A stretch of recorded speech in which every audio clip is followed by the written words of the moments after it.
Hello, welcome back to my channel. My name is Lara. I have been on a makeup no-buy / low-buy for many years now. So this is the kind of content that I do, really curating your collection, project pan, all that sort of content. I feel like minimalism sort of overlaps or intersects really well with the kind of content that I do, which is like makeup curation and project panning, because makeup curation, decluttering, all that stuff is about minimizing your collection, essentially, or at least trying to have a collection that you fully use and enjoy. And I think that's really what minimalism is all about, trying to have not necessarily just the essentials, but just have things in your life that are actually useful to you and that you enjoy having. And there's all sorts of other deep dives that you can watch if you are interested. Tiffany Ferg has done a video about minimalism. Sarah Hawkinson, who said like basically she can never be a minimalist. And there's definitely pros and cons to the minimalism movement, and I will not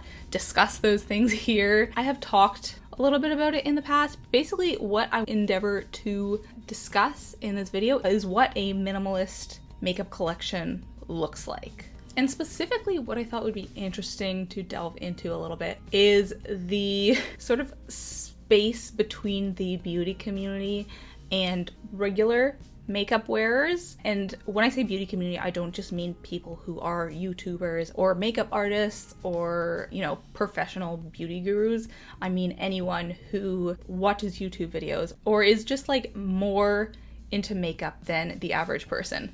The reason that I wanted to do this video in the first place was I was actually trying to figure out if I had a minimal makeup collection, because obviously I've been thinking a lot about how my makeup collection has changed over the years. I was thinking about this because I recently posted a empties and declutter video, which I do every couple of months. And then I went back and watched some of my older ones and I was like, wow, it's crazy to think that, I don't know, I think my threshold for products, whether I like them and are willing to use them up versus declutter, has really shifted. It's really funny to go back and watch those videos. I will link my first empties and declutter video here. And obviously my collection is so much smaller and more curated now, but I don't know the total number of products that I had when I first started this no-buy, so I can't really compare super accurately, but I feel like it's fair to say that my collection has halved. It's like half the size that it used to be, but that's not to say that I have a minimal makeup collection, though compared to what I had before, I definitely do. So I did a little experiment in preparation for this video. I asked the same question to my audience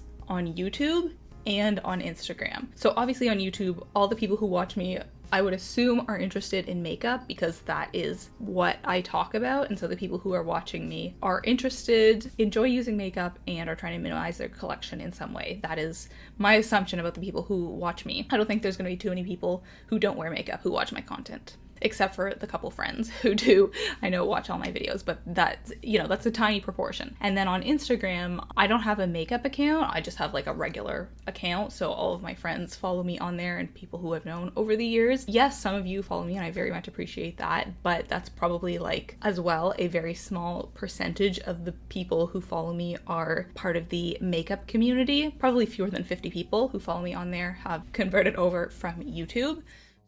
Hello, just wanted to pop in here quickly to say I do have a makeup Instagram now. I didn't when I filmed the video, but I decided to make one quite recently. Just all of a sudden I was like, you know what? This will be fun. And honestly, it has been. I've really been enjoying myself over there. I post some pans, I post some pictures of my makeup looks. Anyways, just a little plug. If you would like to follow me, my name is Lara Likes Mascara, just like on YouTube, so I'm easy to find. Go follow me there if you're interested in that kind of content. Bye-bye. So these are two very different audiences, and I asked the same question to each group. And that question, basically, what is a minimal makeup collection? I will insert a screenshot here, but I said I have a question for makeup wearers, for science. What do you consider a minimal makeup collection? And I had 4 options. The first is just the necessities, fewer than 10 products. Number 2 is 1 to 2 items per category, which I think is around 25 items. Option C is around 50 items total, and option D is anything under 100 products total. And as I expected, the results are very different from people who answered this question on YouTube versus people who answered this question on Instagram. Let's talk about the science here. Science. Okay, so on Instagram, let's see how many people. 298 people saw my story, which is actually quite a lot for me. Usually it's around the 200 mark. And people who voted, 64 people said that just the necessities is a minimal makeup collection. 25 people said around the 25 item mark is minimal makeup collection. 2 people said around 50 items total. And then 1 person said anything under 100 products total. And bless her soul, that was my friend Jacqueline. I don't know if it was a mistake putting that down, but I kind of think it wasn't, because I know she has a really large makeup collection. I actually had her on my channel many years ago, back when I just started my YouTube channel, so I will link that here. You can see how I've changed over the years. That was a long time ago. And honestly, I kind of agree with that. Anything under 100 products total to me is a minimal makeup collection, between the 50 and 100 mark. And the reason I came to this conclusion was because I started counting of my collection the things that I considered essentials, or what would make up a minimal makeup collection, and I got to 48 products that I consider were essential. So I was right around that 50 mark. And in terms of the actual numbers of my personal collection, I would not be surprised if I had around 250 products, maybe 200. I really should count one of these days, but that just seems super daunting. So I'm just gonna guess I have 200 products. And considering that I feel like I have a fairly curated makeup collection, thinking about just having 50 items is that sounds like nothing to me. But then again, I am someone who loves makeup and I wear it almost every day. So my idea of an objectively curated or minimalist makeup collection is different than the average person. And the average person is who I think voted on my Instagram. Whereas on YouTube, I asked the same question and the breakdown was really different. 23% of people said just your personal necessities, so fewer than 10 items. And 55% of people said 1 or 2 items around the 25 item category. And then 12% of people said around 50 products total, and 5% of people said anything under 100 products total. I had 211 votes on YouTube, so just so you can sort of compare those two numbers. So you can see that way more people said the 25 item mark is a minimal makeup collection, whereas on Instagram, way more people said around the 10 product mark is the size of a minimalist makeup collection. For me, I cannot even imagine having 10 items or fewer, because there are more than 10 categories of makeup. So that would mean not having a primer, for instance. And I only have 1 primer personally, so I don't feel like I have an excessive number of primers. In a lot of categories, I do only have a couple, but there are categories that I really love, and so I have many different items in that category. And I know that I have an above average makeup collection, but I don't think I realized until pretty recently how much larger than average that is. I was also thinking about this because recently I went to a couple of my friends' places.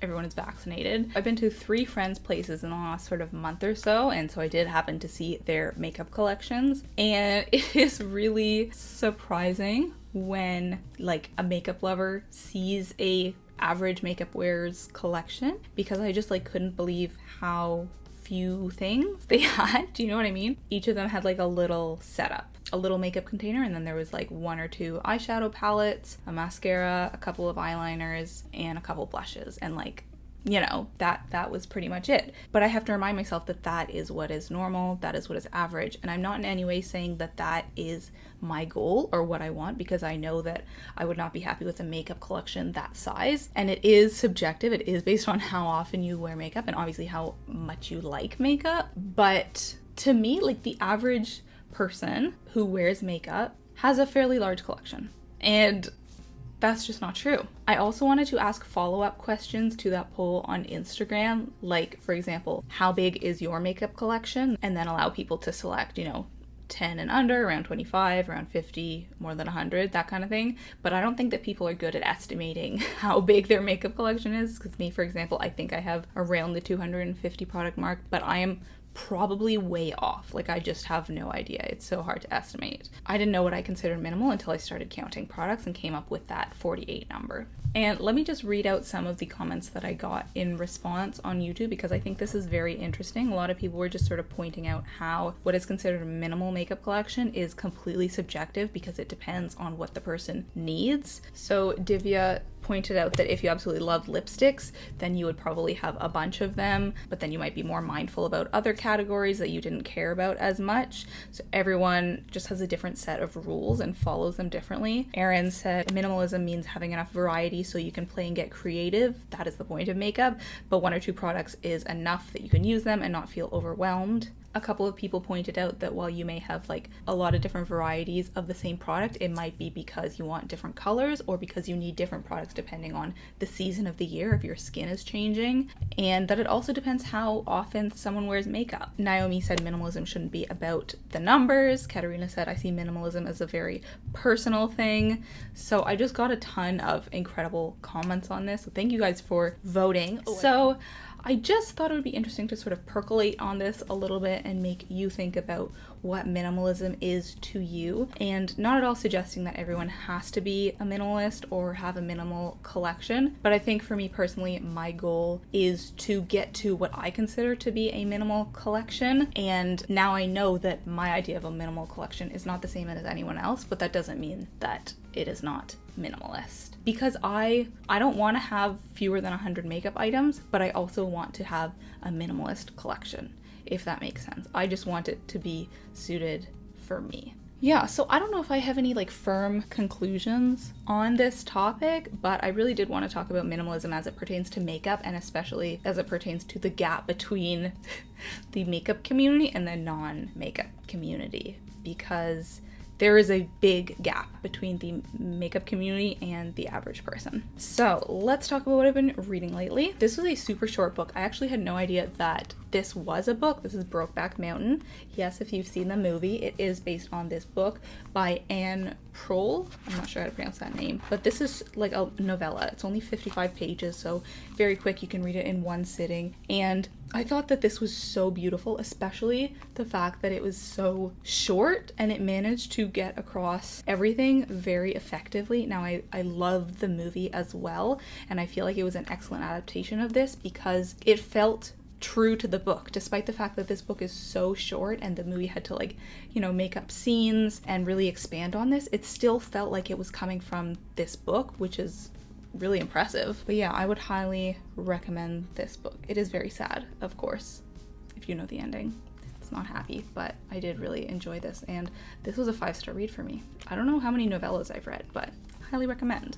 I keep forgetting to give summaries of these books because I'm just trying to get out my review, and I assume that everyone knows the summary. But basically it is a gay love story. I think it takes place like a little while ago, not a true story, and it's really sad because these 2 men can't be together. So that is going to be it for today's video. Thank you so much for watching. Please give it a thumbs up, subscribe below. Let me know what you think about this whole minimalism topic. I feel like I didn't have any firm conclusions, as I said, but I hope you enjoyed it nonetheless, and I would love to hear if you agree with me or disagree with me. Basically, minimalism is very subjective, and it is based on what a person needs or uses.